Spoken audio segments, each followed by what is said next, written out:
Welcome to our channel.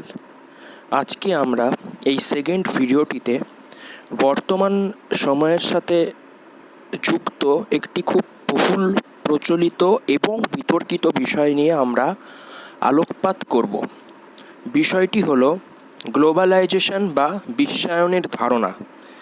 এই ভিডিওটিতে আমরা মূলত দেখব বিশ্বায়ন বলতে কী বোঝায় বা বিশ্বায়নের ডেফিনেশনটা কী, বিশ্বায়ন বা গ্লোবালাইজেশনের চরিত্র বা এর ফিচার্সগুলো কী কী রয়েছে এবং বিশ্বায়নের প্রভাব কী, অর্থাৎ এর পজিটিভ বা ইতিবাচক দিকগুলো কী কী এবং এর নেগেটিভ বা নেতিবাচক দিকসমূহগুলো কী কী সেগুলো আমরা দেখব। পাশাপাশি বিশ্বায়নের যে বিভিন্ন টাইপসগুলো রয়েছে, ফর্মসগুলো রয়েছে, যেমন political globalization, economic globalization, cultural globalization, এই প্রকৃতিগুলো আমরা আলোচনা করব। এবং সবশেষে আমরা দেখব যে এই বিশ্বায়ন বা গ্লোবালাইজেশনের ফলে একটা রাষ্ট্রের সার্বভৌমিকতা যে ধারণা সেটা কি ক্ষুণ্ণ হচ্ছে বা খর্ব হচ্ছে কি খর্ব হচ্ছে না, এবং এই বিষয়গুলিকে আমরা অত্যন্ত সংক্ষিপ্তভাবেই আলোচনা করার চেষ্টা করব। প্রথমেই বলে রাখা দরকার যে বিশ্বায়নের সংজ্ঞা নির্ধারণ করার ক্ষেত্রে কোনো নির্দিষ্ট বা সার্বজনীন ঐক্যমতে পৌঁছানো কিন্তু সম্ভব নয়, কারণ এক একজন তাত্ত্বিক এক এক দৃষ্টিকোণ দিয়ে এই গ্লোবালাইজেশনের ধারণাটিকে কিন্তু ব্যাখ্যা করেছে। অনেক লেখক কিন্তু গ্লোবালাইজেশনকে ইন্টারন্যাশনালাইজেশন বলেও চিহ্নিত করেন, আবার অনেক লেখক এই গ্লোবালাইজেশনকে ইউনিভার্সালাইজেশন বলেও দাবি করে। অর্থাৎ গ্লোবালাইজেশনকে ইন্টারন্যাশনালাইজেশন, ইউনিভার্সালাইজেশন বলেও অভিহিত করা হয়। আবার যে সকল লিবারাল থিঙ্কার্স রয়েছে তারা আবার অনেকে বিশ্বায়নকে লিবারালাইজেশনের সমার্থক বলেই কিন্তু দাবি করে থাকে। জোসেফ স্টিগলিৎসের মতানুসারে বিশ্বায়ন হচ্ছে বিশ্বের বিভিন্ন দেশের জনগণের মধ্যে একটা ঘনিষ্ঠতর সংহতি সাধনের প্রক্রিয়া।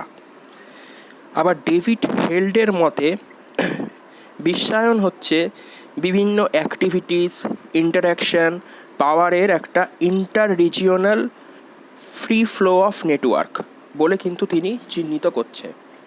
আবার পিটার মার্কাসের ধারণা অনুযায়ী এই বিশ্বায়ন হচ্ছে একটা পার্টিকুলার ফর্ম অফ ক্যাপিটালিজম, মানে পুঁজিবাদের একটা বিশেষ ধরন।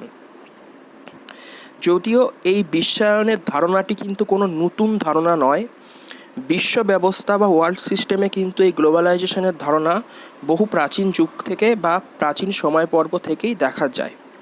আমরা যদি এক্সাম্পল হিসাবে ইউরোপের শিল্প বিপ্লবের কথা বলি, বা শিল্প বিপ্লবের পরবর্তী সময়ে যে একটা ঔপনিবেশিকতাবাদের প্রসার ঘটেছিল, যার হাত ধরে কিন্তু বিভিন্ন রাষ্ট্রের মধ্যে দ্রব্য বা পুঁজির কিন্তু আদান প্রদান বা চলাচল হয়েছে।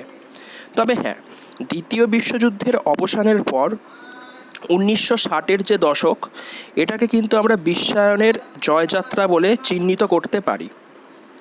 অর্থাৎ 1960-এর দশকের পর থেকে বিশ্বায়নের ধারণাটা কিন্তু আস্তে আস্তে জনপ্রিয় হয়ে উঠছে, এবং ঠান্ডা লড়াই যখন অবসান হচ্ছে অর্থাৎ 90-এর দশকে, বিশ্বায়নের যে ধারণাটা এতটাই বেশি প্রচারিত হয়ে যাচ্ছে যে আন্তর্জাতিক সম্পর্ক নামক শাস্ত্রের একটা বিষয়বস্তু হিসাবেও কিন্তু বিশ্বায়নের ধারণাটি অন্তর্ভুক্ত হয়ে যাচ্ছে। এবং এই বিশ্বায়নের যে আধুনিক ধারণাটা রয়েছে, এই ধারণাটাকে কিন্তু জনপ্রিয় করে তুলছেন রোনাল্ড রবার্টসন বলে একজন তাত্ত্বিক। এবং রোনাল্ড রবার্টসনকে তাই বিশ্বায়নের যে আধুনিক যে ধারণার একটা গুরুত্বপূর্ণ প্রবক্তা বলেও আমরা চিহ্নিত করতে পারি। তার যে গ্রন্থটার নামই হচ্ছে globalization, social theory and global culture. অর্থাৎ এই যে সামগ্রিক আলোচনার পরিপ্রেক্ষিতে আমরা বিশ্বায়নের সংজ্ঞা হিসাবে বলতে পারি যে বিশ্বায়ন হচ্ছে একটা বিশ্বব্যাপী প্রক্রিয়া, যেখানে পুঁজির অবাধ চলাচল, মুক্ত বাজার অর্থনীতি, উদারীকরণ, বেসরকারীকরণ এর উপর গুরুত্ব দেওয়া হচ্ছে। পাশাপাশি অবাধ ব্যবসা বাণিজ্যের সম্প্রসারণের নীতিকেও সুপ্রতিষ্ঠা করার চেষ্টা করা হচ্ছে।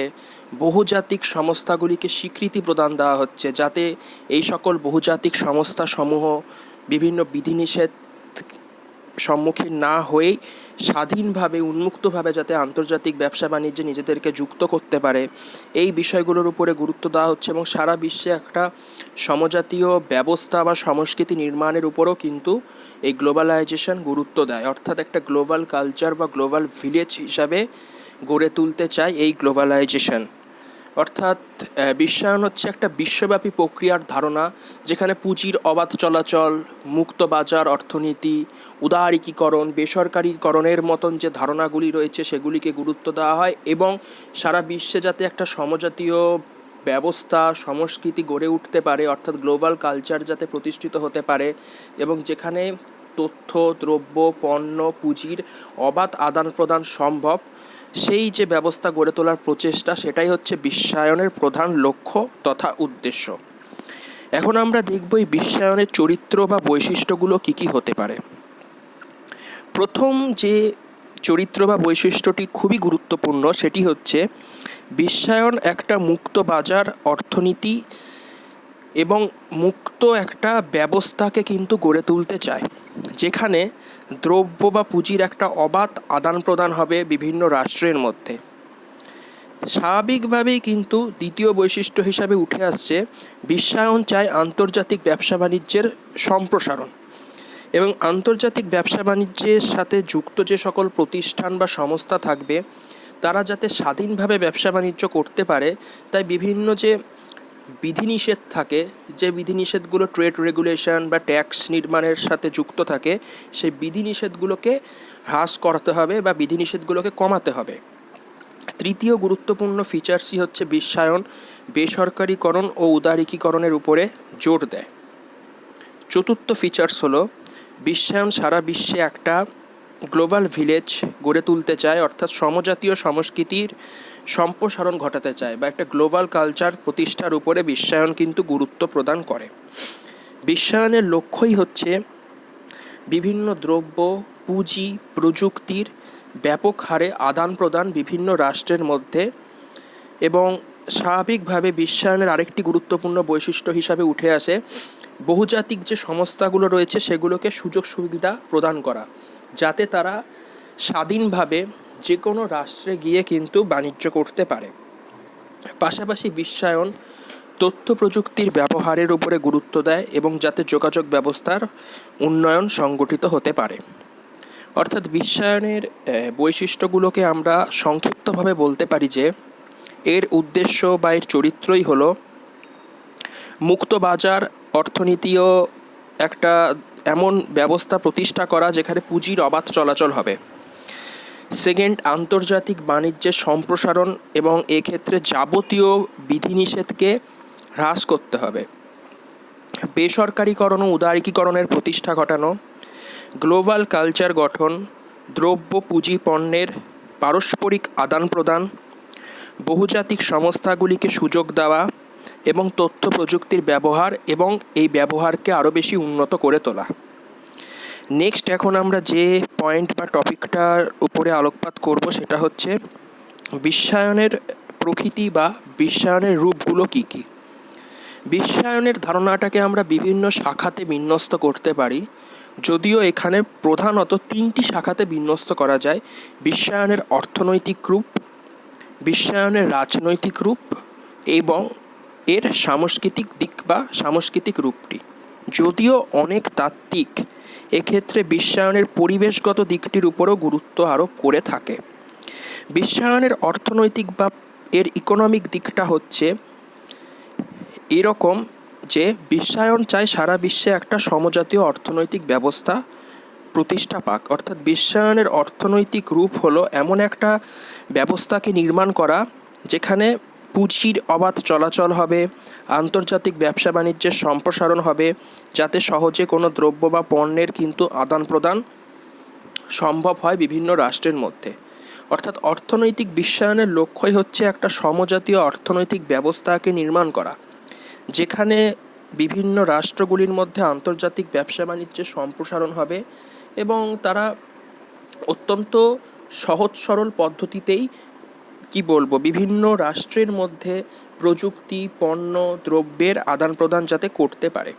এই অর্থনৈতিক যে বিশ্বায়নের ধারণাটিকে বাস্তবায়ন করার ক্ষেত্রে বিভিন্ন আঞ্চলিক তথা আন্তর্জাতিক সংস্থা সংগঠনগুলো কিন্তু ইতিবাচক ভূমিকা পালন করেছে। আমরা উদাহরণ হিসাবে এক্ষেত্রে ইন্টারন্যাশনাল মনিটারি ফান্ড বা আন্তর্জাতিক অর্থভাণ্ডার, ওয়ার্ল্ড ট্রেড অর্গানাইজেশন বা বিশ্ব বাণিজ্য সংস্থা এবং ওয়ার্ল্ড ব্যাংক বা বিশ্ব ব্যাংকের কথা বলতে পারি। কারণ এই সংস্থাগুলোর মাধ্যমে কিন্তু এই অর্থনৈতিক বিশ্বায়নের ধারণাটার কিন্তু ব্যাপক হারে সম্প্রসারণ হয়েছে। যেমন বিশ্ব বাণিজ্য সংস্থা, এটি প্রধান কাজটাই হচ্ছে বিভিন্ন রাষ্ট্রগুলির মধ্যে কিভাবে আন্তর্জাতিক বাণিজ্য পরিচালিত হবে তার বিভিন্ন নিয়ম নির্ধারণ করা, যে বিভিন্ন ট্রেড রেগুলেশন করা, ট্যাক্স কিভাবে হবে কালেক্ট করা হবে, এই যে আন্তর্জাতিক বাণিজ্যের সাথে যুক্ত যে বিভিন্ন ক্ষেত্রগুলো, সেগুলোর নীতি নির্মাণ কিন্তু এই ওয়ার্ল্ড ট্রেড অর্গানাইজেশনই করে থাকে।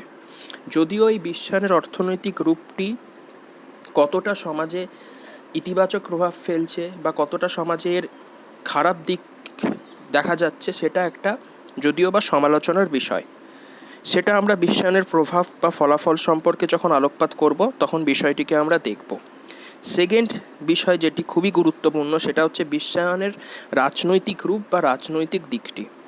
আমরা সকলেই পূর্বে অবগত হয়েছি যে বিশ্বায়ন বা গ্লোবালাইজেশন কিন্তু একটা গ্লোবাল কালচার যেহেতু গড়ে তুলতে চায় এবং কোনো একটা ধারণা বা বিষয়বস্তু যাতে একটা নির্দিষ্ট রাষ্ট্রের অভ্যন্তরেই যেহেতু সীমাবদ্ধ না থেকে সেটা যাতে সার্বজনীন বা বিশ্বজনীন হয়ে পড়ে, সেটার উপরেই কিন্তু বিশ্বায়ন গুরুত্ব দেয়। অর্থাৎ বিশ্বায়নের চরিত্র বা বিশ্বায়নের প্রকৃতিটাই হচ্ছে বিশ্বজনীন। তাই স্বাভাবিকভাবেই কিন্তু বিশ্বায়নের রাজনৈতিক দিকটা, এই যে আমাদের জাতিরাষ্ট্র ব্যবস্থা বা জাতিরাষ্ট্রের যে সার্বভৌমিকতার ব্যবস্থা, সেটাকে কিন্তু একটা আঘাত আনছে। মানে এই রাজনৈতিক বিশ্বায়নের ফলে কিন্তু রাষ্ট্রের সার্বভৌমিকতার ধারণাটা কিন্তু অবশ্যই ক্ষুণ্ণ হচ্ছে বলে মনে করা যায়। কারণ রাজনৈতিক বিশ্বায়নের লক্ষ্যই হচ্ছে একটা বিশ্বজনীন ব্যবস্থাকে নির্মাণ করা, এবং এর ফলে রাষ্ট্রের যে চূড়ান্ত সার্বভৌমিকতার যে ধারণাটি, সে ধারণার উপরে একটা কিন্তু প্রভাব পড়ছে। নেক্সট যে বিষয়টি গুরুত্বপূর্ণ সেটি হচ্ছে বিশ্বায়নের সাংস্কৃতিক দিক বা এর কালচারাল দিকটি।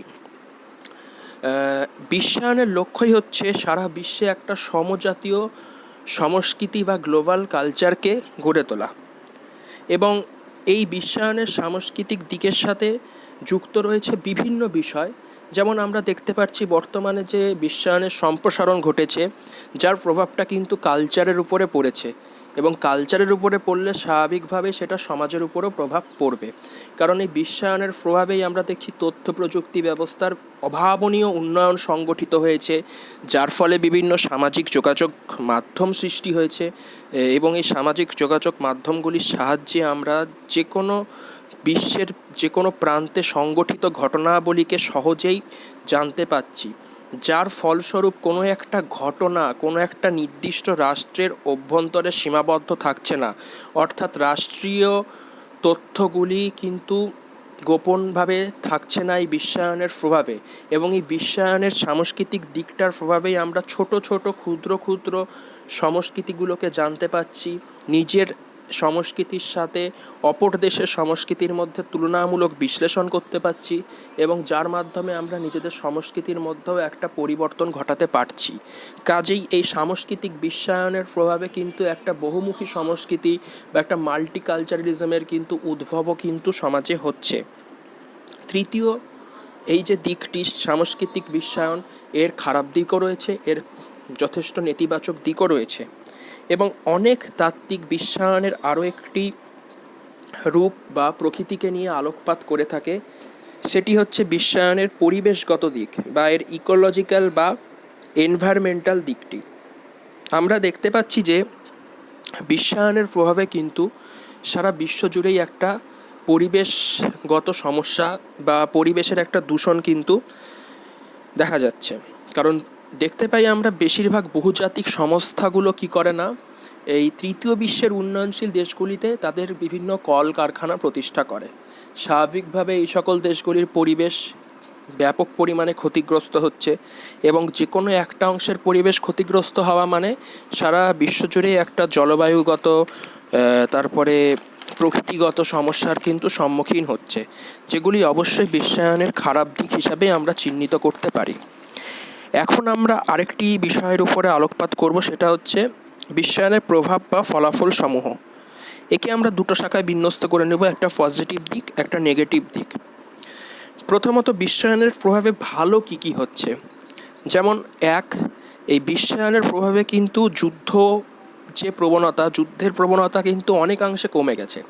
বর্তমানে আমরা দেখছি বিশ্বায়নের প্রভাবে যে কোনো বিরোধ মীমাংসা করার ক্ষেত্রে পারস্পরিক আলাপ আলোচনার এই ধারণাটাই কিন্তু বেশি গুরুত্ব পাচ্ছে এবং যুদ্ধ প্রবণতা বর্তমান বিশ্বে অনেকাংশেই কমে গেছে বলে ধরে নেওয়া যায়।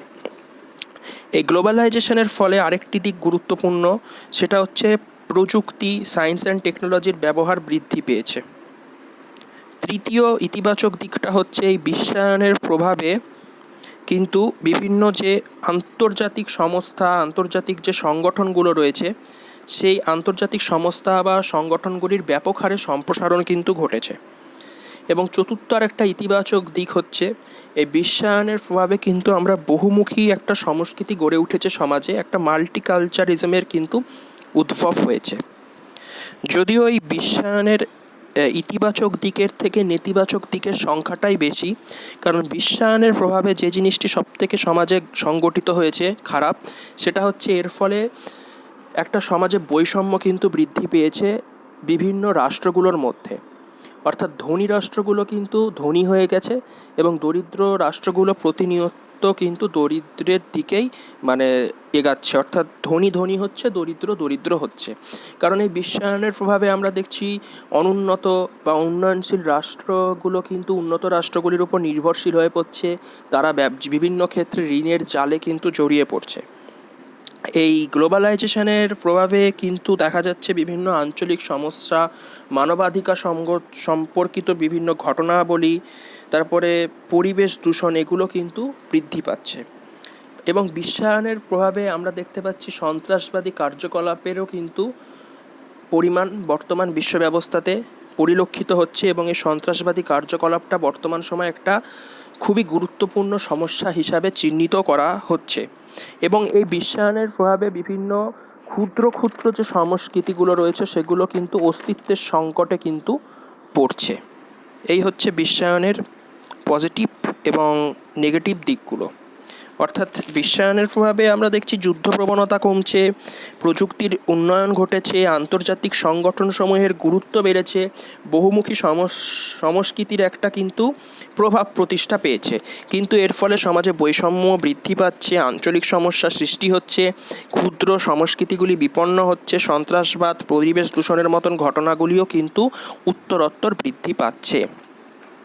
এখন আমরা লাস্ট যে বিষয়টাকে নিয়ে আলোকপাত করব, সেটা হচ্ছে এই বিশ্বায়ন বা গ্লোবালাইজেশনের ফলে একটা রাষ্ট্রীয় সার্বভৌমিকতা ক্ষুণ্ণ হচ্ছে কি ক্ষুণ্ণ হচ্ছে না।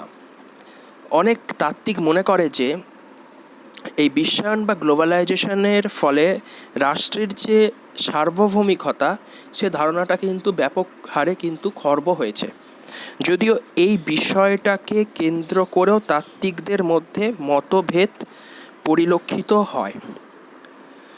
অনেক তাত্ত্বিক মনে করে বিশ্বায়নের প্রভাবে রাষ্ট্রের সার্বভৌমিকতার কোনো রকম পরিবর্তন ঘটেনি, আবার অনেকে মনে করছে বিশ্বায়নের প্রভাবে রাষ্ট্রের সার্বভৌমিকতার উপরে ব্যাপক পরিবর্তন ঘটেছে। যেমন রবার্ট জে হল্টন, তার মতে কিন্তু এই রাষ্ট্রীয় সার্বভৌমিকতার এই বিষয়টা একটা মিথ। এই যে বিশ্বায়নের প্রভাবে রাষ্ট্রের সার্বভৌমিকতার পরিবর্তন ঘটেছে বা রাষ্ট্রীয় সার্বভৌমিকতা সংকটে পড়েছে, এটাকে গ্রহণযোগ্য বলে তিনি মনে করেন না। এবং তিনি globalization and the nation state গ্রন্থে এই ব্যাপারে বিভিন্ন যুক্তিও প্রদান করেছে। আবার ডেভিড হেল্ট তার political theory and modern state গ্রন্থে কিন্তু বলছে এই বিশ্বায়নের প্রভাবে কিন্তু জাতিরাষ্ট্রগুলোর যে সার্বভৌমিকতার ধারণা, সে সার্বভৌমিকতার ধারণার উপরে কিন্তু ব্যাপক প্রভাব পড়েছে। এবং তিনি এই ব্যাপারে বিভিন্ন যুক্তি প্রদান করেছেন। যেমন তার মনে হয়েছে যে দ্বিতীয় বিশ্বযুদ্ধের পরবর্তী সময় পর্ব থেকে আমাদের বিশ্ব রাজনীতিতে বিভিন্ন সামরিক জোট গঠিত হয়েছে। যেমন ন্যাটো গঠিত হয়েছে, ওয়ারস জোট গঠিত হয়েছে ঠান্ডা লড়াইয়ের যে সময় পর্বে। এই যে বিভিন্ন সামরিক জোট গঠিত হয়েছে, যার প্রভাব কিন্তু সার্বভৌমিকতার উপরে পড়েছে। আবার বিভিন্ন আন্তর্জাতিক আঞ্চলিক সংস্থারও কিন্তু সংখ্যা বৃদ্ধি পাচ্ছে। এবং আন্তর্জাতিক আইন, বিশ্ব জুড়ে যে একটা মানবাধিকারের ধারণা গড়ে উঠেছে, অর্থাৎ মানবাধিকারের ধারণাটাও কিন্তু বিশ্বজনীন হয়ে পড়েছে। এবং বর্তমান সময় পর্বে আমরা দেখতে পাচ্ছি বিভিন্ন জাতিরাষ্ট্রগুলির মধ্যে পারস্পরিক সহযোগিতার বৃদ্ধি ঘটেছে। এই যে বিবিধ ঘটনাবলী, যার ফলে কিন্তু সার্বভৌমিকতার উপরে একটা প্রভাব কিন্তু অবশ্যই পড়েছে বলে মনে করা যায়। অর্থাৎ রবার্ট জে হল্টন মনে করছেন যে রাষ্ট্রীয় সার্বভৌমিকতার এই যে উপর যে একটা সংকট, এটা একটা মিথ, মানে আদৌ কিন্তু বিশ্বায়নের প্রভাবে রাষ্ট্রীয় সার্বভৌমিকতার উপরে কোনো প্রভাব পড়েনি। আবার ডেভিড হেল্ট বলছে না, প্রভাব পড়েছে, কারণ দ্বিতীয় বিশ্বযুদ্ধের পরবর্তী সময় বিভিন্ন সামরিক জোট গঠিত হয়েছে, আন্তর্জাতিক আঞ্চলিক সংস্থার সম্প্রসারণ হয়েছে, আন্তর্জাতিক আইনের ধারণা গড়ে উঠেছে, যার ফলস্বরূপ কিন্তু রাষ্ট্রের সার্বভৌমিকতার ধারণাটা অবশ্যই একটা সংকটের মধ্যে পড়েছে। তবে পরিশেষে আমরা উপরিউক্ত আলোচনার পরিপ্রেক্ষিতে বলতে পারি যে রাষ্ট্রীয় সার্বভৌমিকতার ধারণাটি একেবারে ভেঙে গেছে তা নয়, কিন্তু এটা একটা সংকটের মধ্যে পড়েছে। কারণ বর্তমান সময়ে আমরা দেখছি বিশ্বায়নের প্রভাবে তথ্য প্রযুক্তির অভাবনীয় উন্নয়ন হয়েছে, যার ফলে কোনো একটা রাষ্ট্রের তথ্য গোপন থাকছে না, সেই ব্যাপারটা কিন্তু বিশ্বজনীন পর্যায়ে চলে যাচ্ছে। এবং বিশ্ব বাণিজ্য সংস্থা যে বিভিন্ন কার্যকলাপ, তারপরে আরও যে বিভিন্ন আন্তর্জাতিক সংস্থাসমূহের যে কার্যকলাপ, সেগুলোর সম্প্রসারণ ঘটেছে। পাশাপাশি বহুজাতিক সংস্থাগুলোরও কিন্তু সম্প্রসারণ ঘটেছে এবং এই বহুজাতিক সংস্থাগুলির কিন্তু গুরুত্ব বৃদ্ধি পেয়েছে, এবং যার ফলে সমাজে একটা বেসরকারীকরণ হচ্ছে। এবং এই সংস্থাগুলো কিন্তু কোনো একটা নির্দিষ্ট রাষ্ট্রের অভ্যন্তরে থেকে তার যে কার্যাবলী পরিচালনা করে তা না, তারা পৃথিবীর বিভিন্ন দেশে বিভিন্ন প্রান্তে গিয়ে ব্যবসা বাণিজ্য করছে। ফলে কি হচ্ছে না, এই রাষ্ট্রীয় সার্বভৌমিকতার ধারণাটার উপরে কিন্তু একটা প্রভাব কিন্তু বিশ্বায়নের পড়ছে। ধন্যবাদ।